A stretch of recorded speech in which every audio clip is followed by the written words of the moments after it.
Queridos amigos, abra comigo nesta noite a palavra de Deus que se encontra no livro de Atos dos Apóstolos, no capítulo 17, nós leremos este versículo de número 16, Atos capítulo de número 17, versículo de número 16, estas palavras: e enquanto Paulo os esperava, isto é, Silas e Timóteo, em Atenas, o seu espírito se agitava em si mesmo, vendo a cidade tão entregue à idolatria. Nosso título nesta noite é Conheça o Deus que é real.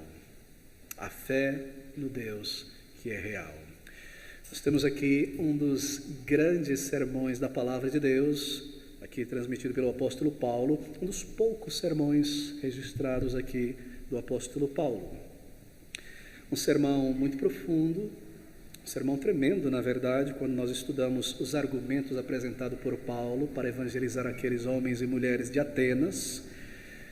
Um tremendo sermão, especialmente quando você considera a audiência, homens e mulheres epicureus, estoicos, filósofos da Grécia, ouvidos afiados, atentos, prontos a criticar e a tentar destruir todo outro argumento. Atenas, aquela grande cidade da antiguidade, não é? Como você sabe, Atenas, o centro de produção do conhecimento ocidental na época. As grandes escolas de filosofia, de direito, se encontravam ali. Os grandes nomes daquela época passaram por ali, tiveram suas escolas ali. Mas uma cidade também intensamente religiosa. Um povo que misturava o conhecimento racional, e por racional eu quero dizer científico, observação e mensuração, que desejava e buscava conhecer em detalhes a natureza, a criação, usando seus métodos e técnicas, mas um povo ao mesmo tempo supersticioso, algo muito curioso na verdade, uma intensa mistura de conhecimento sistematizado, racional, com superstições também sistematizadas em todo tipo de religiosidade. E Paulo está neste lugar em sua segunda viagem missionária. É maravilhoso observar o livro de Atos, como o Senhor envia os seus servos a testemunharem de Cristo Jesus crucificado nestes grandes lugares considerados pelo homem decaído em pecados como os grandes centros do conhecimento, não é? Nós vemos isso também na antiguidade, Israel sendo levado cativo para as grandes civilizações da época, Egito, Babilônia, Síria, e o testemunho do Deus verdadeiro no meio da idolatria, do politeísmo. E aqui está o apóstolo do Senhor pregando Cristo Jesus a estes homens e mulheres. E no versículo 16 nós lemos então que enquanto Paulo esperava em Atenas, ele esperava Silas e Timóteo, ele estava sozinho ali.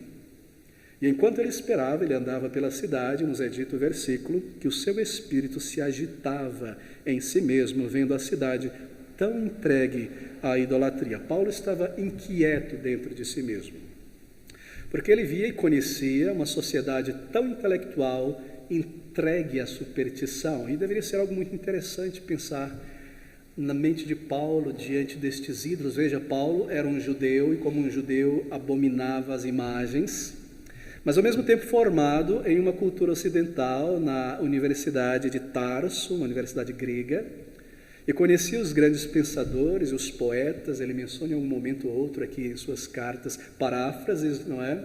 E aqui mesmo nesse capítulo ele menciona alguns desses poetas sobre Deus, o Criador de todas as coisas, e nós como geração, como pessoas que viemos de Deus e não do nada, vendo aquela sociedade tão avançada em conhecimento e ao mesmo tempo tão ignorante a respeito do Deus que é real, do Deus verdadeiro.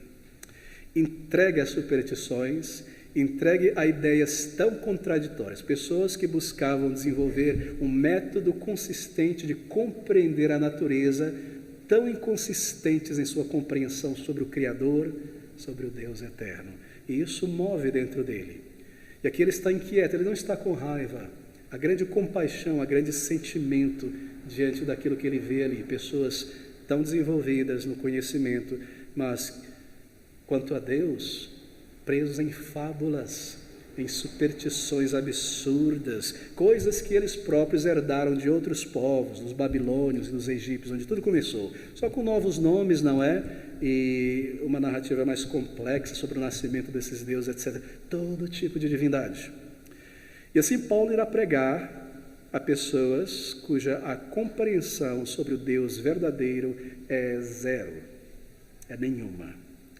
Falar a pessoas que criam em mitos, lendas, superstições e ao mesmo tempo não criam em nada. Não é interessante? Esses eram os atenienses do primeiro século, pessoas altamente religiosas, supersticiosas. E apesar de todo aquele orgulho intelectual que eles expunham, a fama não é daquela cidade, eles criam em muitas tolices, coisas que ao ler e ao ouvir a respeito você fica pasmado, fábulas. E Paulo vê a tragédia de seres humanos criados à imagem e semelhança de Deus, que desenvolveram a faculdade da mente, do conhecimento a tal ponto, no que se refere às coisas maiores, Deus, o propósito da vida, a origem de todas as coisas, tão pateticamente ignorantes. Meus historiadores nos dizem sobre Atenas, era uma cidade permeada por imagens, ídolos. Os atenienses, os gregos como os romanos, representavam cada divindade através de uma imagem. Talvez você já tenha lido a respeito desta cidade que Paulo encontrou ali, antes daquele grande terremoto, não é? No século XVI, que acabou com tudo ali. E Paulo entra pelas portas, os portões de uma cidade, e ao entrar ali, a primeira coisa que provavelmente ele viu foi uma gigantesca estátua do deus Netuno sobre um cavalo segurando um tridente. Logo na sequência, uma estátua de Júpiter, de Apolo, de Mercúrio, de Hades, de Poseidon e de todo o panteão grego permeando aquela grande avenida de entrada naquela cidade. Lá na frente a grande Acrópole, aquele templo magnífico, o cartão postal dos gregos para a humanidade, nada mais do que um templo dedicado a Atenas, a deusa grega Atenas, a ídola. E assim ele vê todas essas coisas, templos por todo lugar, não havia apenas um templo ali, muitos templos, pedras de libação, onde os adoradores deste Deus iam ali derramar leite ou derramar óleo, isso é a libação a um Deus, ou se prostrar e trazer frutas e oferendas, ou queimar incenso, por todo lado, templos de todos os tipos, escolas de conhecimento que misturavam religiosidade com conhecimento racional, uma cidade que provavelmente cheirava incenso e você via figuras, estátuas, mosaicos, desenhos, pinturas de todo tipo de divindade produzida pela imaginação humana. Eles trouxeram para ali tudo aquilo que a religião antiga tinha produzido na Babilônia e entre os egípcios também. E Lucas, através de Atos, nos diz que o espírito de Paulo estava como que borbulhando, como eu disse, não de raiva, mas de grande compaixão, por causa da ignorância e da confusão daquelas pessoas, porque eles adoravam blocos de pedras e mosaicos, e criam em entidades, em seres inexistentes, porém tão bizarros e tão violentos ou sensuais, e coisas desta natureza, fábulas, alegorias imaginárias sobre a criação, sobre a origem do ser humano e sobre a divindade. Um povo que não conhecia o Deus verdadeiro, um povo tão sofisticado e tão confuso na mente e no coração. E assim estava ele sozinho em Atenas, e ele então se expõe a grande perigo sozinho ali para pregar o Evangelho àquelas pessoas. E no versículo 17 nós lemos que de sorte que Paulo disputava na sinagoga com os judeus e religiosos, esse era o seu método, em cada nova cidade ele começava com os judeus, mas também todos os dias na praça com os que se apresentavam. Haviam pequenas praças em Atenas, e aquelas praças eram lugares de conversações, diálogos, e havia uma praça maior, um lugar maior, chamado Areópago, nós lemos a respeito disso. Ali se reunia os conselhos dos anciãos, não é? Naquela parte mais alta de Atenas, chamado Campo de Marte. Ele vai ser levado para aquele lugar, mas Paulo vai em público, abertamente, seguindo o próprio método dos gregos, de publicamente expor a sua ideia e esperar que outras pessoas venham para dialogar com ele. E ele disputava, o que significa dizer que ele arguía, ele argumentava, ele apresentava o seu caso, defendendo, refutando os outros argumentos, e ele segue fazendo exatamente isso. Entre os judeus, certamente usando as Escrituras, mostrando Cristo Jesus profetizado entre os profetas, de Moisés até o último dos profetas, e entre os gregos que nada conheciam da palavra de Deus, da lei de Deus, do Deus verdadeiro, apelando à compreensão deles sobre a história, sobre a natureza. E ele buscava comparar a sua posição com a posição deles, e a religião dos seus deuses imaginários com o verdadeiro Deus. Assim ele tinha um método de diálogo por arguição. No versículo 18 nós lemos que alguns dos filósofos epicureus e estoicos contendiam com ele, não é que estavam brigando, mas estavam debatendo. E uns deles diziam: que quer dizer este tagarela? Debatiam, eles apresentavam também o caso deles. Que quer dizer este tagarela? O termo no grego traduzido aqui como tagarela traz a ideia, mas no original é aquele que colhe, catador de sementes. O que quer dizer esse catador de semente? Em outras palavras, alguém que tinha ideias fragmentárias. O que quer dizer esse tagarela, essa pessoa com esse monte de ideia fragmentar, não sistematizado? O que ele está ensinando? Que ideia nova é esta? Um sistema não consistente.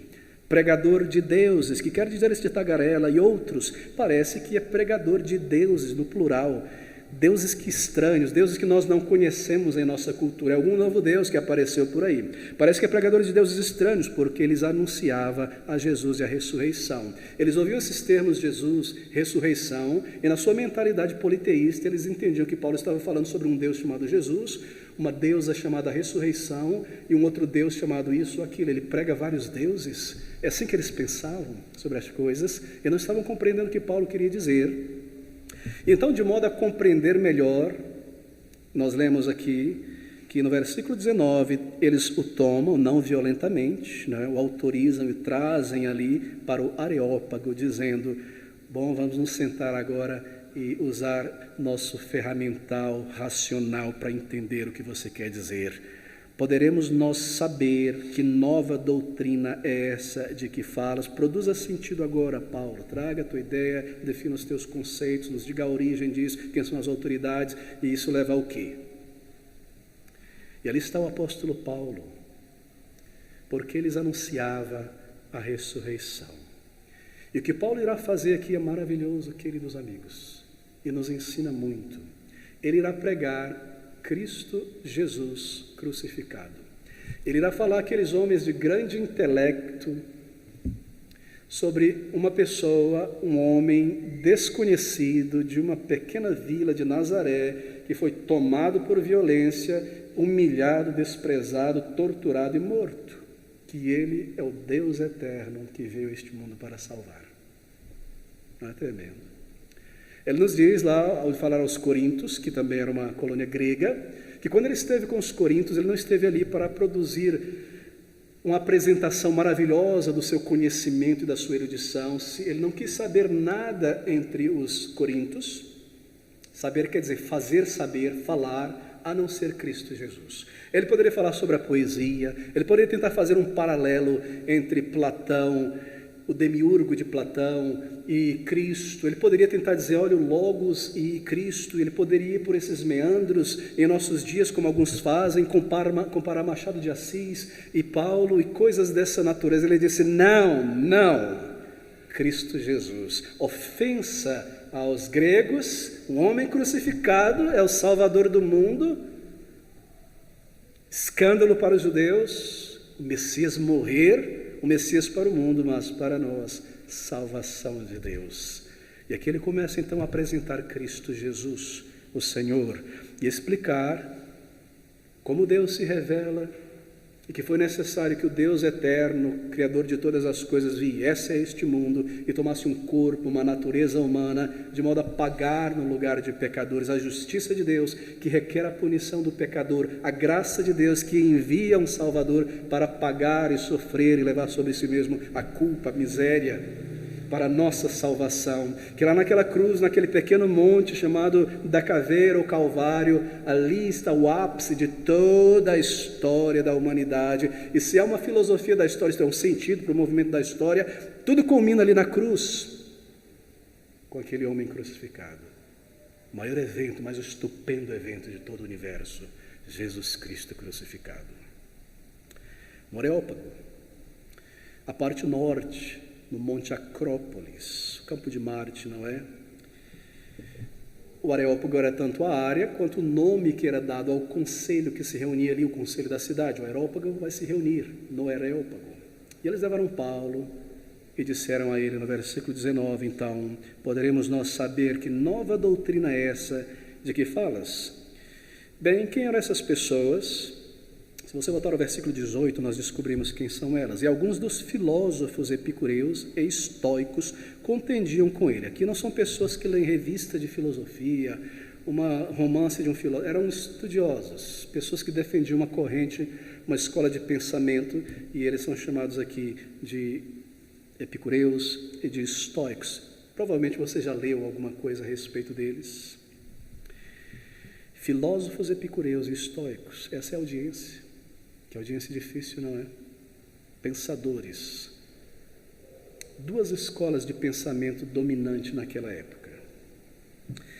Essa escola de pensamento, estas duas, dominavam Atenas. Antes deles, você provavelmente leu sobre isso, era o platonismo, não é? Que dominava. Então, esses dois grupos, eles se tornaram muito populares, uma visão de mundo, eles defendiam uma maneira de pensar sobre a existência, por que nós vivemos, qual o sentido de tudo, de que é feito o universo. Estas duas escolas dominavam o ensino, não só ali, mas também no Império Romano, sobre a vida, sobre a existência. Eles tentavam dar a explicação, a razão do ser e do que há de vir. Bem, os epicureus são os primeiros, e alguns diziam que quer dizer este tagarela, e outros parece que é pregador de deuses estranhos. Os epicureus, bem, eles criam, sobretudo, que o principal propósito de nós estarmos aqui, porque o ser humano nasce, qual o significado da existência? O principal propósito de existir é o prazer. A razão da nossa existência é isso. O objetivo dela é esse. E assim eles queriam, a todo custo, estar livre de problemas, de dores. Eles não queriam extremos. Eles também não queriam se sentir culpados e envergonhados de nada. Eles queriam ter apenas prazer e um sentimento de realização em si mesmos. Estou resumindo aqui uma escola de filosofia. Mas eu paro aqui para fazer uma pergunta. Ao ouvir essas coisas, você percebe quão semelhante a nossa sociedade é a Atenas do primeiro século? Ela nada de novo, não é verdade? Essa é a filosofia da nossa sociedade, 2000 anos depois do que nós lemos aqui.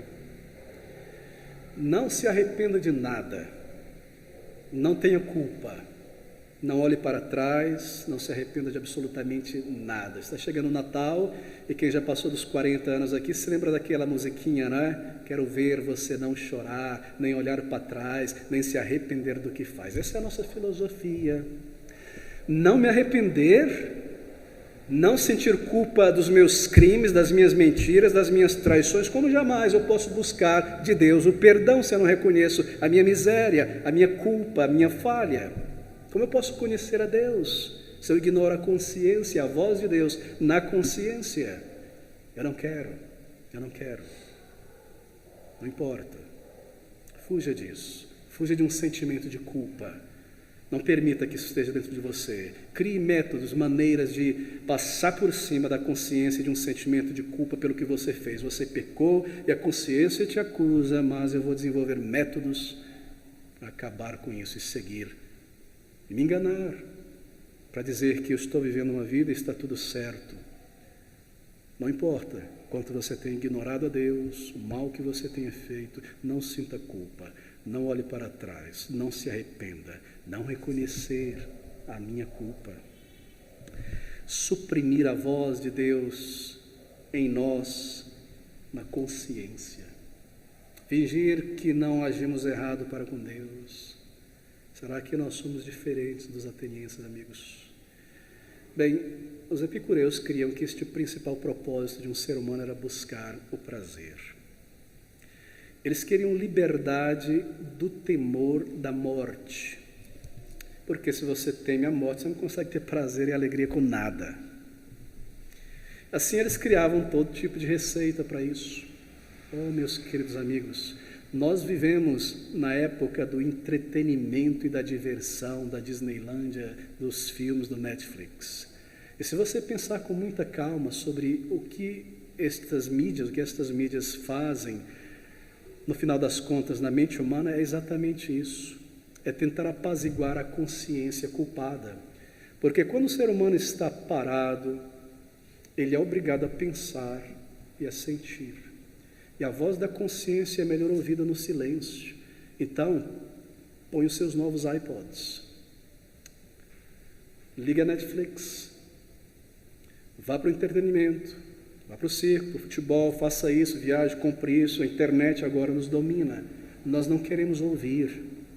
E se eu sento uma pontada na minha consciência das coisas que eu sei, que eu fiz, e como eu estou vivendo longe de meu Deus, e como eu fico empurrando essas coisas de lado, eu não posso parar, eu preciso seguir em frente, essa correria, de alguma maneira eu preciso tapar a voz da consciência. Não há nada diferente desses epicureus, nada, absolutamente nada. A nossa sociedade é exatamente igual. Os epicureus criam nisso. Eu preciso evitar temores, culpas, medos, e buscar o prazer de qualquer maneira. Bem, já a vida de um estoico era um tanto diferente da vida de um epicureu. Os epicureus, deixe-me concluir aqui, eles criam em todos os deuses gregos. Eles não negavam a divindade. Eles criam nos principais deuses. Eles criam também nos heróis, o termo heróis vem aí, que eram semideuses, meio homem, meio deuses. Eles criam em todo tipo de coisas. Mas eles criam, vejam, que estes deuses, eles viviam em uma realidade etérea muito distante do ser humano, mas muito distante. Aqui estamos nós, e lá, muito longe, cuidando da sua vida, está a divindade, brigando, tendo filhos, esse tipo de coisa, a gente está aqui. É assim que eles criam sobre Deus. Esses deuses estavam isolados dos homens. O gnosticismo surge dessa filosofia para tentar criar uma ponte. Nós não podemos conhecer a Deus, então vamos através do misticismo, dos anjos, etc. Isso entrou nas igrejas e Paulo luta contra isso em suas cartas. E assim, na mentalidade desse grupo, eu estou tentando estabelecer aqui o pano de fundo para você compreender a pregação de Paulo. Na mentalidade deste grupo, então, os deuses não tinham nenhum interesse pelos pobres mortais. Para eles, o universo consistia somente de duas coisas: átomos e deuses, nada mais. E os homens eram feitos de átomos, não havia absolutamente nada espiritual no homem, apenas átomos, apenas o corpo. E a morte, então, é o final, é a aniquilação da existência. No final, nós voltamos a ser átomos, carbonos, não é isso que nós ouvimos hoje também? E mesmo essas crenças dos epicureus não diferem muito daquilo que nós cremos em nossos dias no Brasil. Veja, eu me lembro do último censo religioso, 2010, não é? E lendo o censo, tenho muito interesse por isso, você vê ali, você pode encontrar na internet, 97%, quase 98% dos brasileiros afirmaram crer em Deus, na existência de Deus, como os epicureus. Mas quando você pensa sobre o Brasil, uma sociedade que afirma crer em Deus, você percebe que há milhões de pessoas que, embora afirmam crer em Deus, parecem não considerar, não pensar que se Deus existe, então nós vivemos sob a jurisdição da sua palavra. É apenas uma crença vaga na existência de uma divindade. Bom, Deus então não tem qualquer padrão para homens e mulheres. Cada um pode viver como bem entende. Assim eu posso crer em uma divindade e pular o carnaval da maldade, porque esse Deus, ele não tem personalidade, ele não é santo, ele não se importa, mas eu creio em Deus, eu creio em Deus. Assim eram os epicureus. Deus está lá, ele não me vê aqui, ele não lê o meu coração, ele não se importa comigo se eu estou pecando, se eu não estou pecando. É assim que nós vivemos em nossa cultura. O Brasil é a maior demonstração dessa escola de pensamentos. Pessoas que dizem, creio em Deus, Deus é tudo, creio em Deus, Deus é tudo. Então saem para fazer tudo que é contrário à lei e à vontade de Deus. Ou seja, o Deus verdadeiro para o brasileiro é desconhecido. E eles adoram, e nós adoramos no passado, um Deus desconhecido. Um Deus que não me vê, que não conhece o meu coração, e assim eu não preciso buscar um relacionamento com Ele. Eu não preciso interagir com Ele. É um nome, é uma divindade, é um mistério, está longe. Essa é a escola dos epicureus. E então havia os estoicos. Eu não quero lhe cansar com isso, mas eu creio que é importante porque o texto nos traz esses termos, esses nomes, explicar um pouco. Os estoicos, eles eram panteístas. Eles criam que o universo é Deus e Deus é o universo. Deus está em tudo, nessa folhinha, na água, não a assinatura dele como o arquiteto que produziu, mas ele próprio está aqui.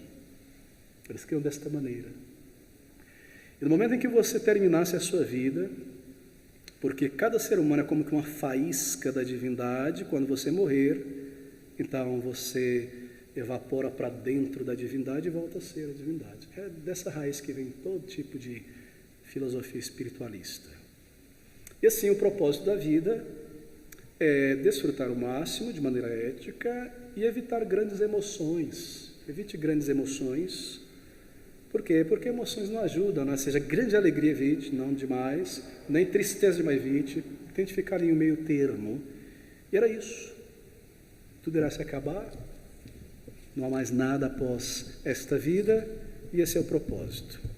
Mas para essas duas escolas, epicureus como estoicos, a vida era sem um propósito último, na verdade. Você desfrutava apenas dela e pronto. Mas não havia um propósito, nada além do túmulo. E eles criam nesses deuses e faziam suas oblações, os seus sacrifícios a deuses imaginários.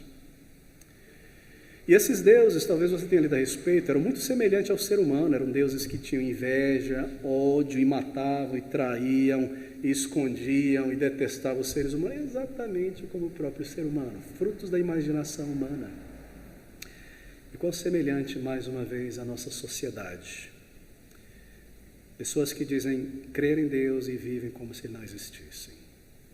Pessoas que conseguem afirmar crer em Deus e, ao mesmo tempo, crerem em tantas coisas que negam a existência de Deus. Eu conheço tantas pessoas assim. Eu conheço pessoas de um calibre intelectual invejável, incrível, que todos os dias leem o horóscopo para saber como vai ser as coisas no dia.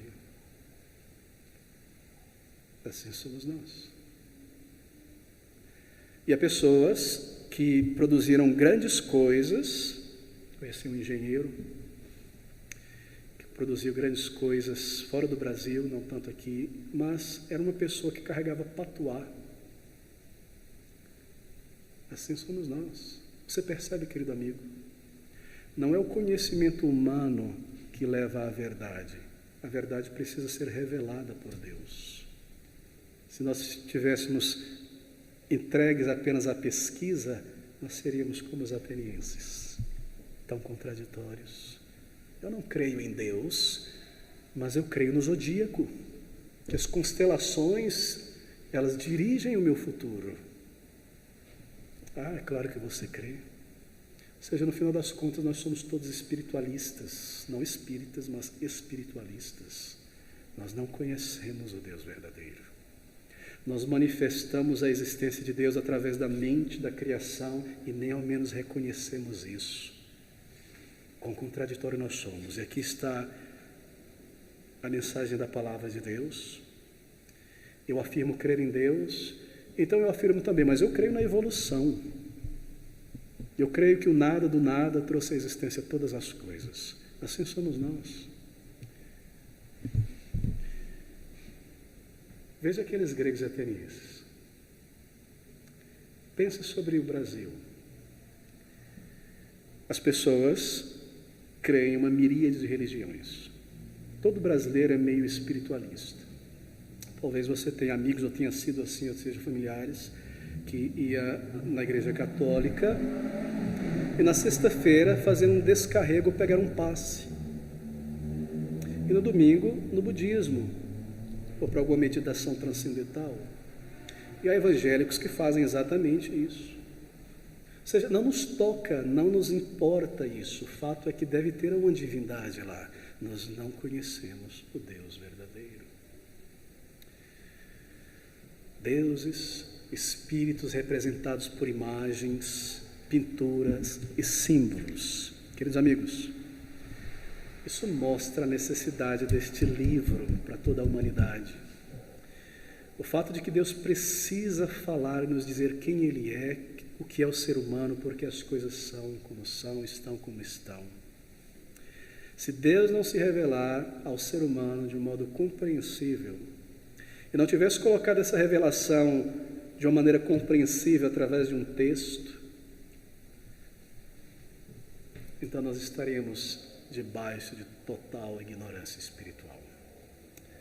E apesar de toda a nossa sofisticação, seríamos atenienses contemporâneos, derramando leite, azeite e vinho em cima de pedras, falando com pedras, colocando frutas, beijando essas pedras.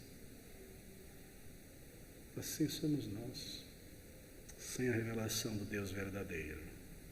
E exatamente isso, então, fechando esse parêntese, que o apóstolo Paulo encontra aqui. No versículo 22, nós vemos então ele dizer: e estando Paulo no meio do Areópago, disse: homens atenienses, em tudo vos vejo como sendo um tanto supersticiosos. Eu acho que um pouco de sarcasmo aqui, um pouquinho supersticiosos. Porque passando eu e vendo os vossos santuários, achei também um altar que estava escrito, dedicado, isto é, ao Deus desconhecido. Havia espalhado não só por Atenas, mas outras cidades gregas, pequenos altares com esse tipo, e a arqueologia já escavou muito, você encontra muitos em Atenas, pela internet você põe lá, altar ao Deus desconhecido. Por quê? Porque eles eram tão supersticiosos, tão zelosos, que eles temiam ter esquecido de alguma divindade, e essa divindade se irá e acabar com eles, acabar com a colheita e derrubar tudo por ali. Então aqui está um altar ao Deus desconhecido. E Paulo toma esta oportunidade e lhes apresenta o Deus que eles não conheciam, e é exatamente isso que Paulo prega aos atenienses. Homens atenienses, em tudo vos vejo como sendo um tanto supersticiosos, porque passando eu e vendo os vossos santuários, achei também um altar em que estava escrito ao Deus desconhecido, esse, pois, que vós honrais não o conhecendo, é o que eu vos anuncio. O Deus que fez o mundo e tudo o que nele há, sendo Senhor do céu e da terra, não habita em templos feitos por mão de homens, nem tampouco é servido por mãos de homens. Ele não precisa comer como que necessitando de alguma coisa, pois Ele mesmo é quem dá a todos a vida e a respiração e todas as coisas. E aqui ele começa a mostrar a origem de um só criou todas as coisas, e espalhou o ser humano no seu lugar devido para o buscar e o conhecer, e revelou a sua glória na criação, para que nós não adorássemos imagem, e nós temos vivido na ignorância. No versículo 30 ele diz: mas Deus, não tendo em conta esse tempo da nossa ignorância e idolatria, comanda agora que Cristo veio a este mundo, morreu e ressuscitou, a todos os homens em todo lugar que se arrependam. O Deus desconhecido. Eu tenho tentado fazer um paralelo entre estes atenienses e nós. Como é Deus desconhecido por nós? Bem, Deus é desconhecido quando nós inventamos os nossos próprios conceitos sobre Ele. Deus para mim é assim, sabe? Você ouve muito isso, não é? Deus para mim, bom, então é o Deus que eu criei na minha imaginação. Eu rejeito o que Ele diz. Eu rejeito a maneira que Ele se revela. Eu quero construir o meu Deus, crer em um Deus, não no Deus que se revela, não no Deus verdadeiro, mas em um conceito sobre Deus. Deus não é desconhecido por nossa sociedade porque Ele não tenha sido revelado, não tenha falado. Está aqui a palavra de Deus, mas porque nós empurramos a revelação de Deus para seguir em frente com a nossa ideia sobre Deus. E sabe por que nós fazemos isso, querido amigo? É muito conveniente, sabia? Quando você pensa com calma, é muito conveniente crer em deuses, vários e vários deuses. Por quê? Porque se eu creio nessa divindade que está muito, muito longe, bem, eu posso então, da minha maneira, pensar sobre este Deus. E é claro, eu não quero um Deus que fique me observando 24 horas por dia, de maneira alguma, muito menos algum que leia o meu pensamento. Então eu crio a minha divindade, está lá, longe. Eu quero um Deus que não se importe com os meus pecados, nem me julgue. Eu não quero este Deus que julgue nem vê, eu quero viver em meus pecados, eu quero crer assim. É muito conveniente criar ídolos, porque nós podemos controlar estes ídolos. E nós escrevemos o padrão moral, ético e de justiça para essa divindade, para ela não nos julgar e não nos condenar. É assim que eu penso sobre Deus, pastor. Sabe, pastor, no final das contas, Deus é amor e Ele vai salvar todo mundo. Querido, Deus não é apenas amor, porque Deus não é Afrodite. Ele é santo, Ele é amor, Ele é justiça, Ele é verdade. Essas coisas não se separam. Este é o Deus que se revela, você o conhece. Qual é o Deus que está na tua imaginação e você formou e se apegou e adora este Deus inexistente, que não é o Deus da palavra de Deus, e você continua dizendo a si mesmo, isso não vai acontecer, e não pode ser, e todos os caminhos conduzem a Deus, quando a Bíblia diz, há um só caminho para Deus. Quem é este Deus? Bem, uma pessoa supersticiosa é alguém que imagina que Deus é como ele, como ela. Bom, veja os deuses desses gregos. Um deles traiu o outro, uma deusa traiu o outro. Teve um filho que nasceu da cabeça, saiu a Atenas, e mandou um raio, matou o outro, tem uma briga com o filho. Eu crio esses deuses estranhos, essa novela nesse panteão, por quê? Porque eu quero ser assim também, eu sou assim. Eu quero um Deus que me permita trair, um Deus que me permita matar, um Deus que me permita roubar e fazer tudo o que eu quero. Assim eu crio o meu Deus. E eu sigo. É uma pessoa supersticiosa. Uma pessoa que imagina que Deus é como nós. Achavas que eu era como tu? Pergunta Deus no Antigo Testamento àqueles homens e mulheres. Deus não é como nós, queridos amigos. Deus não é como nós. Nossa maior tragédia e perigo é tentar reduzir a Deus ao nosso tamanho. Deus é santo, santo, santo. Ele irá cumprir a sua palavra. Ele vê, Ele conhece todas as coisas. Ele lê a nossa alma. Ele é um Deus de grande, grande bondade e misericórdia. Ele está pronto a perdoar, assim como Ele irá julgar aquilo que a sua lei requer de todo pecador que não busca a salvação que Ele trouxe. Ele é um Deus consistente. Criar deuses é algo muito conveniente. Eu tinha um parente que cria e dizia adorar Deus através de imagens, adorar a Jesus Cristo, Senhor, através de uma imagem, e havia um panteãozinho ali de outros semideuses chamados santos, não é? E essa minha parente tinha um santo especial que poucos conhecem, chamado Santo Aprígio. Quando alguma coisa dá errado, ela gritava, Santo Aprígio, me ajuda. E tinha a estátua de Santo Aprígio. E às vezes Santo Aprígio era mal criado e não respondia o que ela pedia. E ela pegava a estátua deste Deus e colocava de cabeça para baixo atrás da porta, fica no escuro, quieto. E às vezes ela voltava, fazia alguma coisa, tirava, não é?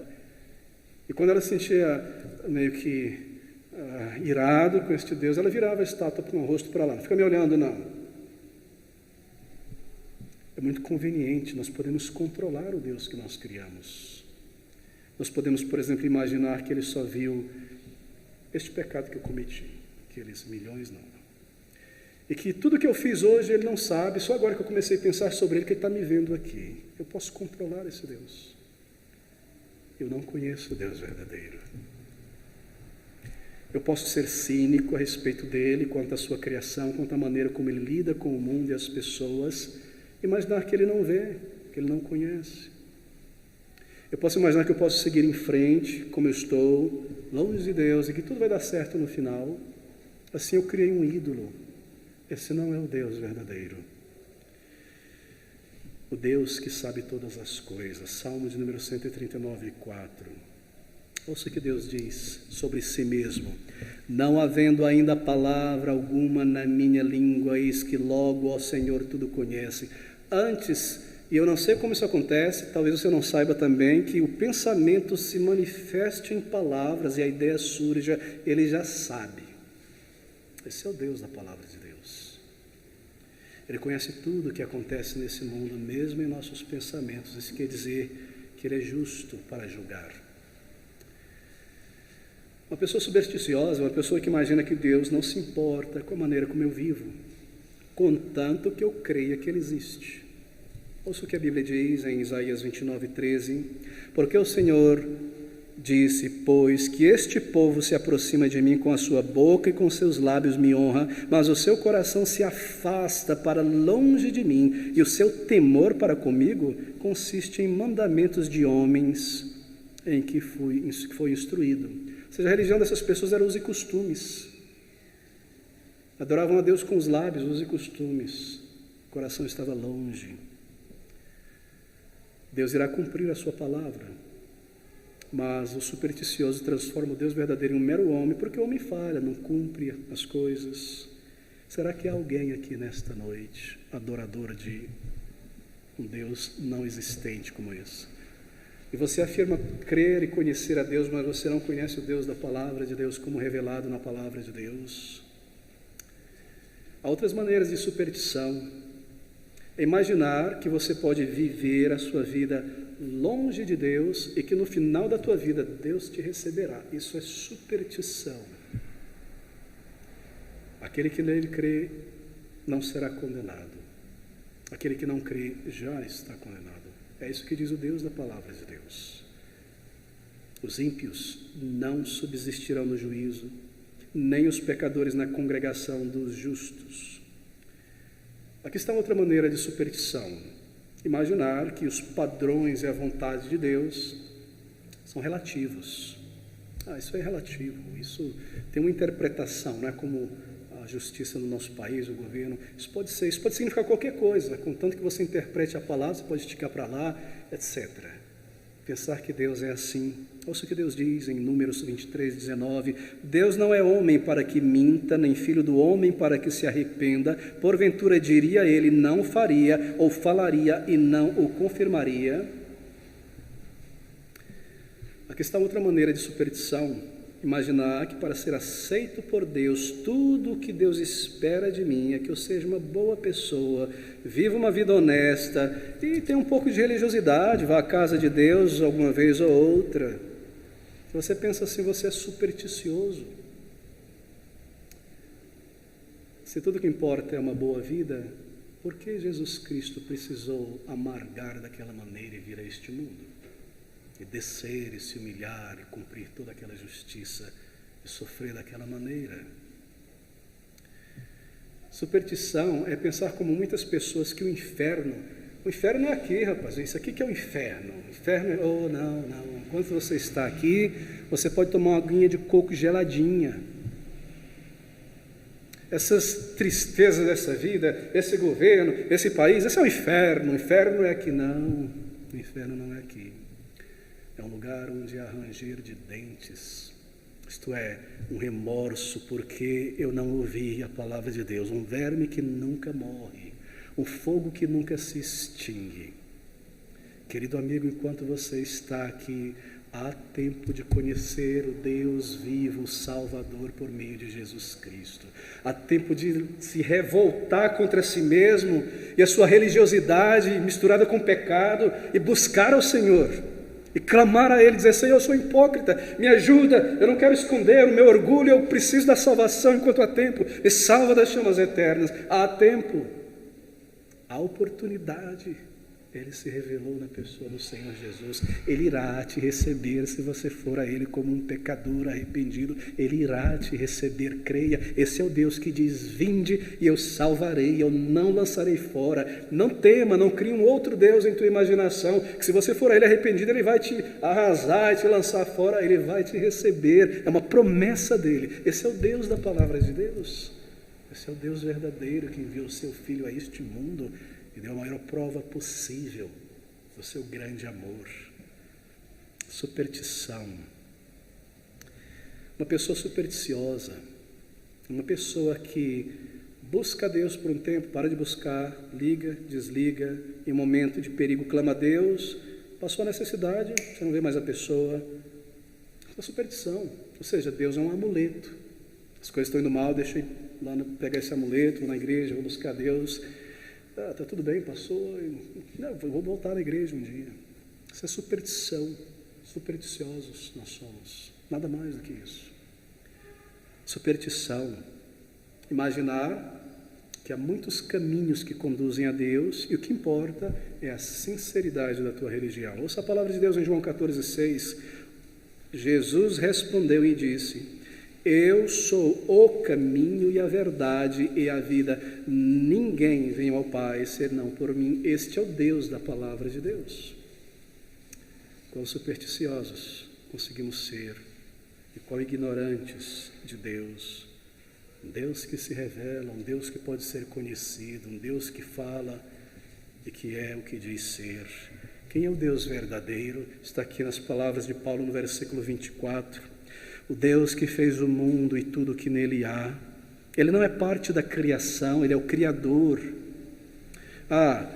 Deus, e como pode Deus ser eterno? Quem é o Pai de Deus? Bom, se Deus fosse Pai, ele não seria Deus, ele seria uma criatura. Você ouve essas perguntas tão infantis, de pessoas tão inteligentes às vezes. Deus verdadeiro, Senhor eterno, ele se revela, querido amigo. Versículo 25, aqui está o Deus verdadeiro.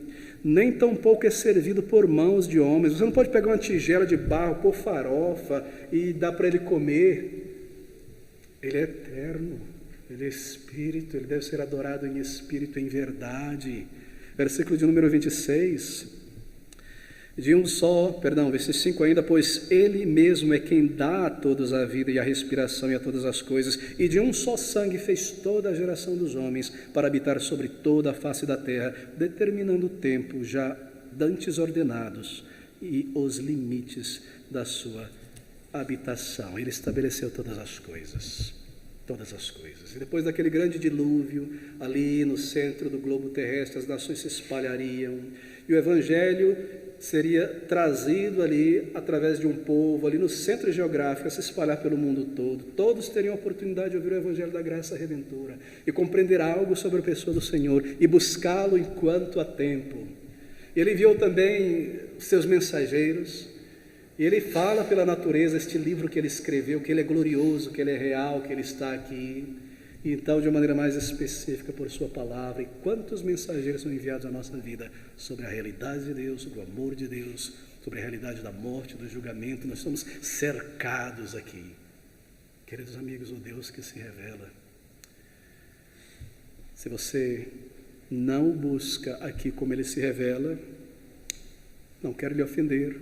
Você pode ser realmente uma pessoa inteligente, sofisticada, uma pessoa sensível na arte, capaz, mas como os atenienses, teu coração permanece entregue às superstições, coisas imaginárias, de todos os tipos, e você não terá nenhuma certeza ou segurança sobre o futuro,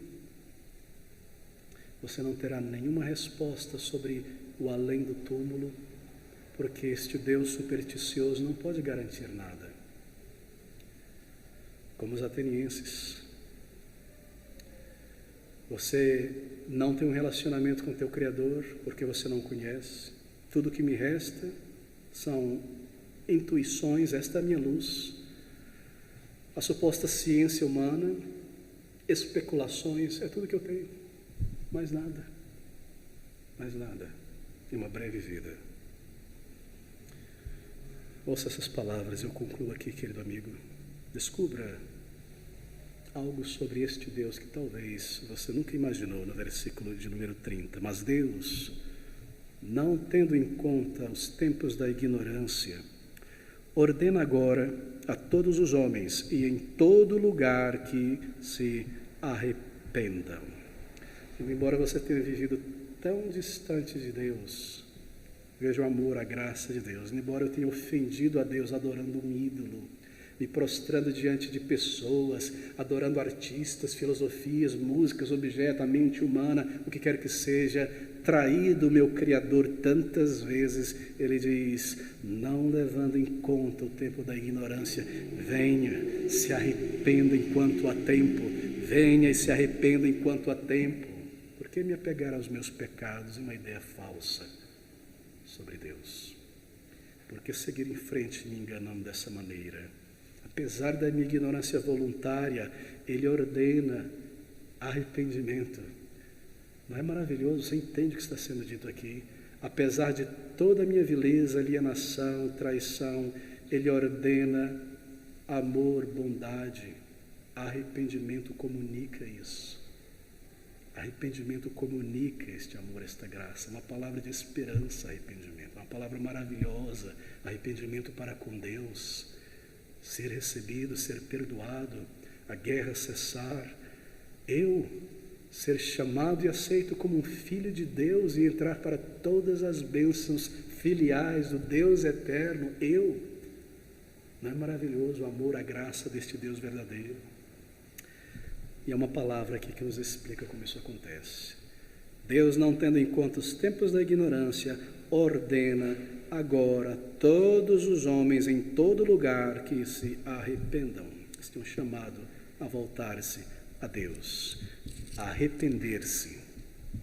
Jogar fora, isto é, todas as ideias indignas que eu construí sobre Deus. Estourar, explodir, rebentar estes ídolos e dizer, Senhor, eu tenho sido um idólatra, mas agora eu conheço o Deus vivo na palavra. É voltar-se a Ele em arrependimento e fé. Isso é arrependimento. Crer no que Ele disse, crer naquele que Ele enviou, crer no caminho que Ele estabeleceu. Embora o meu ego, o meu orgulho não pareça compreender isso, ir contra tudo aquilo que eu tenho construído na minha compreensão, no meu intelecto, crer no que Ele está dizendo aqui. Esse é arrependimento. É conhecê-lo, é responder à sua mensagem, o seu chamado ao arrependimento, é voltar-se a Jesus Cristo, crer no meio que Deus preparou para a reconciliação de pecadores com Ele. O que Paulo estava dizendo aqui, querido amigo? Versículo 31, ele diz, porquanto tem determinado um dia em que com justiça há de julgar o mundo por meio do homem que destinou, e disso deu certeza a todos, ressuscitando dentre os mortos. Ele está dizendo que a ressurreição do Senhor Jesus Cristo aponta para duas coisas. Primeiro, Deus está disposto, desejoso e é poderoso para salvar completamente qualquer pecador que se aproxima dele. A ressurreição do Senhor Jesus Cristo, é claro, aponta para a sua morte. E a sua morte, querido amigo, é o preço que Ele pagou para ter o direito e o mérito de salvar qualquer pecador arrependido que clama a Ele por salvação. Que Ele ressuscitou significa que Deus eterno, triuno, aceitou a vida e o sacrifício dEle no lugar de pecadores. Que Ele ressuscitou significa também que agora eu posso ter vida com Deus e a vida de Deus através do Senhor Jesus Cristo. Que todos se arrependam. Tenho certeza que você está incluso aqui. É um chamado, é uma ordem a todas as pessoas. Não é maravilhoso ouvir essa palavra?